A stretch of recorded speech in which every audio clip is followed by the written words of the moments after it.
প্রিয় ভাইয়েরা, বিনোদনের জন্য আমার কথাগুলো শুনবেন না। আপনার অন্তরকে নাড়া দিন। একটিবার হলেও আপনার অন্তরকে নাড়া দিন প্রিয় ভাইয়েরা। শুধুমাত্র একটিবার আল্লাহর জন্য আপনার অন্তরকে নাড়া দিন। আমার কথাগুলো গ্রহণ করার চেষ্টা করুন, কথাগুলো বোঝার চেষ্টা করুন প্রিয় ভাই। আপনি কি জানেন আপনার দেহের প্রতিটা অংশ আল্লাহর জন্য কাঁদছে, অথচ আপনি প্রতিনিয়ত একে বঞ্চিত করছেন। সবচেয়ে বড় জিকির হলো আল্লাহ রাব্বুল আলামিনের বই কোরআন তালাওয়াত করা। কারণ আপনি সবসময় বিশুদ্ধ কিতাবটি পাঠ করছেন, আল্লাহর ওহী পাঠ করছেন। আপনি চিন্তা করুন, আল্লাহ আপনাকে চিঠি পাঠিয়েছেন। আপনাদেরকে কয়েকটা সত্যি কথা বলি প্রিয় ভাই, আমি মাঝে মাঝে পুরোপুরি হতাশ হয়ে যাই আপনাদেরকে দেখে। আমাদের মাঝে অনেকেই আছে যাদের বয়স 30, 40 কিংবা 50 বছর। 50 বছর পার করার পরেও আমরা নতুন কোনো কোরআনের আয়াত মুখস্থ করতে পারিনি। সেই শিশুকালে যা শিখেছিলাম তাই দিয়েই চলছে আমাদের। প্রিয় ভাই, আপনি 40 বছর পার করে দিলেন, তবুও নতুন একটা আয়াত কোরআন থেকে শিখতে পারলেন না। প্রিয় ভাইয়েরা, শুধুমাত্র একটি আয়াতও শিখতে পারলাম না। কেন জানেন? আমাদের ভালোবাসা নেই, অন্যের প্রতি ভালোবাসায় মগ্ন, আল্লাহর প্রতি ভালোবাসা নেই।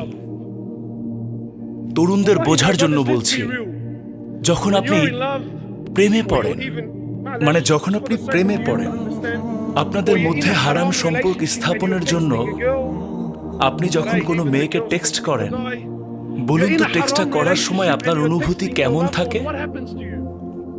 সারা রাত ঘুমাতে পারেন না, আপনি সারা রাত কম্বলের নিচে মুখ লুকিয়ে টেক্সট করতে থাকেন, আর আপনার মন সারা রাত আনন্দে ভেসে বেড়াতে থাকে। আপনার মনে শুরু হয়ে যায় ওপাশের মানুষটা আপনাকে কি জবাব দেবে, আর সেটা ভাবতে ভাবতে আপনার শরীরে কেমন যেন এক উত্তেজনা শুরু হয়ে যায়। আল্লাহ রাব্বুল আলামিন আপনাকে ভালোবেসে একটা বই দিয়েছেন। শেষ কবে সেটা পড়েছিলেন? প্রিয় ভাই, শেষ কবে বইটা খুলেছিলেন? আমরা এখানে সেখানে ভালোবাসা খুঁজে বেড়াচ্ছি, আমরা সার্থকতা খুঁজে বেড়াচ্ছি, অথচ আল্লাহ রাব্বুল আলামিন আপনার জন্য সবচেয়ে বিশুদ্ধ কিতাব পাঠালেন, আপনার জন্য সবচেয়ে বিশুদ্ধ ভালোবাসা পাঠালেন, অথচ আমরা সেটাকে অগ্রাহ্য করছি। কেন প্রিয় ভাইয়েরা? আল্লাহকে স্মরণ করার ব্যাপারে রাসূল সাল্লাল্লাহু আলাইহি ওয়াসাল্লাম বলেছেন, প্রিয় ভাইয়েরা, দয়া করে বিনোদনের জন্য আপনারা আমার কথাগুলো শুনবেন না। আপনার অন্তরকে নাড়া দিন। একটিবার হলেও আপনার অন্তরকে নাড়া দিন প্রিয় ভাইয়েরা। শুধুমাত্র একটিবার আল্লাহর জন্য আপনার অন্তরকে নাড়া দিন। আমার কথাগুলো গ্রহণ করার চেষ্টা করুন, কথাগুলো বোঝার চেষ্টা করুন প্রিয় ভাই। আপনি কি জানেন আপনার দেহের প্রতিটা অংশ আল্লাহর জন্য কাঁদছে, অথচ আপনি প্রতিনিয়ত একে বঞ্চিত করছেন।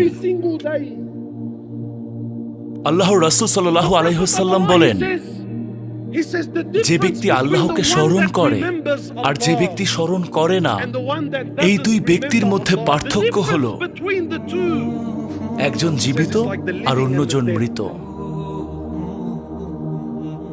যে ব্যক্তি আল্লাহকে স্মরণ করে আর যে ব্যক্তি স্মরণ করে না, তাদের মধ্যে পার্থক্য হলো একজন জীবিত আর অন্যজন মৃত।